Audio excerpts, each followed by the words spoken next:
So there is a new way for Social Security recipients to increase their monthly benefits by $800. If you guys want to get the latest news about this fourth stimulus check for Social Security beneficiaries, just continue watching this video. If you are a senior, Social Security, SSI, SSDI, or VA beneficiary, then make sure to watch until the end, because this is how you can receive extra stimulus money next month. Everybody, we all know the lawmakers want to get President Biden's agenda passed as soon as possible. But Congressional Progressive Caucus leaders are now urging the Democrat-controlled Senate to pass President Biden's Build Back Better package by March 1st. Representative Pramila Jayapal said in the months since negotiations around the Build Back Better Act stalled, the case for this legislation has only become more urgent. There is agreement among Senate Democrats on significant parts of this bill: climate action, the care economy, and lowering health costs. There is agreement on the need to reducing costs facing ordinary Americans, and that is exactly what the Build Back Better Act does.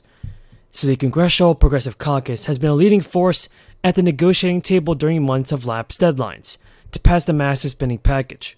Progressive lawmakers have consistently urged two centrist holdouts in the upper chamber, like Manchin and Sinema, to get on board, and with the rest of the Democratic caucus and the majority of House Democrats, to send this bill out.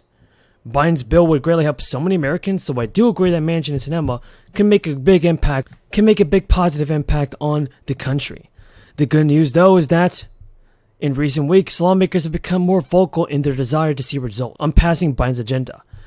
President Biden has already told reporters that he will likely have to break up his plan to invest in social programs and climate policy, but he believes that Congress can still pass parts of it.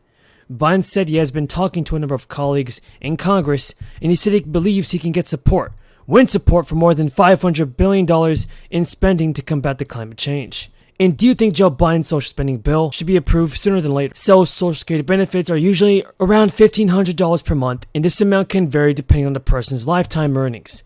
It is also important to remind you that this is also varying depending on which decisions and when you decide to start taking these benefits.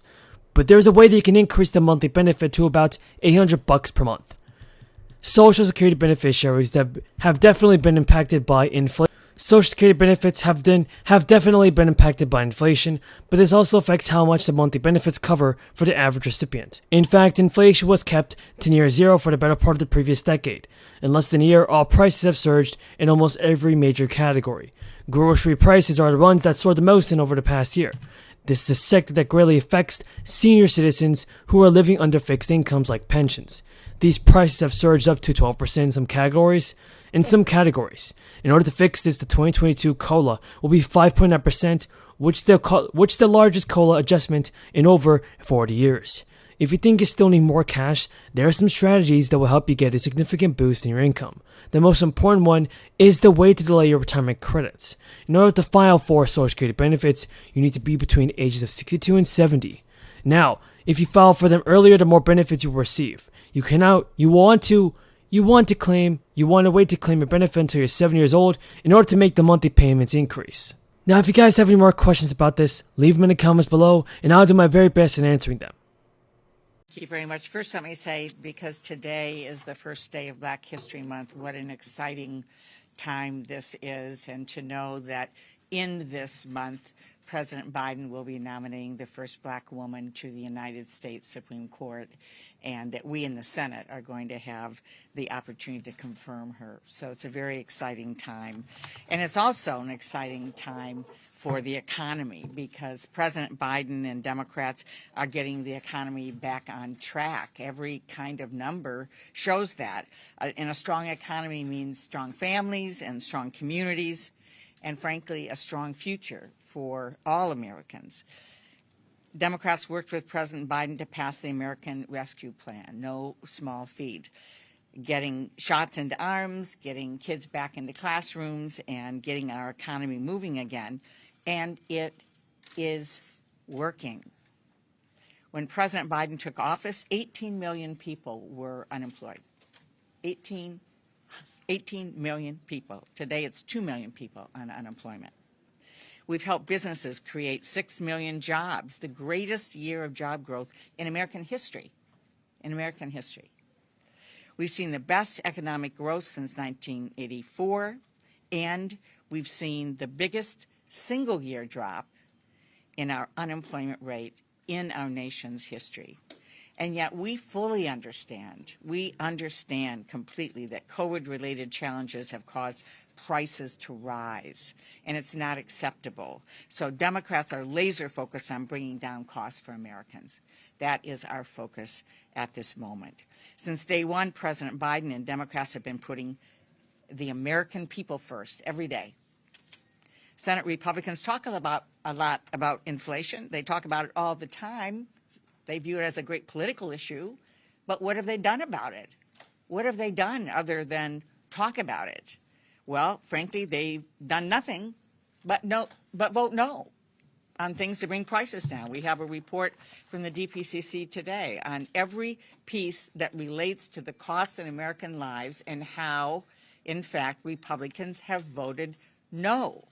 All of them voted no over and over again.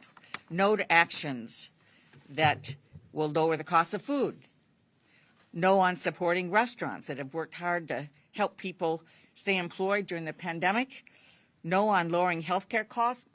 As we all know, the OMB is responsible for preparing the president's budget, reviewing federal regulations, and providing the proper oversight of federal agencies. It is a very, very important task, and I know that both of you are more than capable of leading OMB. Since last March, Ms. Young has been serving as acting director of OMB, so she is already doing the job for which she is nominated. So she has some real-life experience behind her as we discuss her application today. Prior to her start at OMB, Ms. Young served for 14 years as a top staffer on the House Appropriations Committee, where by all accounts she did an excellent job working with Democrats and Republicans on legislation that must be passed each and every year that impacts the lives of every American. Ms. Colleretti has more than 2 decades of experience in public service. She previously served as Deputy Secretary of the U.S. Department of Housing and Urban Development and several positions at the U.S. Treasury Department, where, among other duties, she helped stand up the Consumer Financial Protection Bureau. Prior to that, she was the policy director and later budget director for the mayor's office in San Francisco. Again, the Senate has previously confirmed both of these nominees to high-ranking positions in the past on strong bipartisan votes, and I hope and expect we will do so again in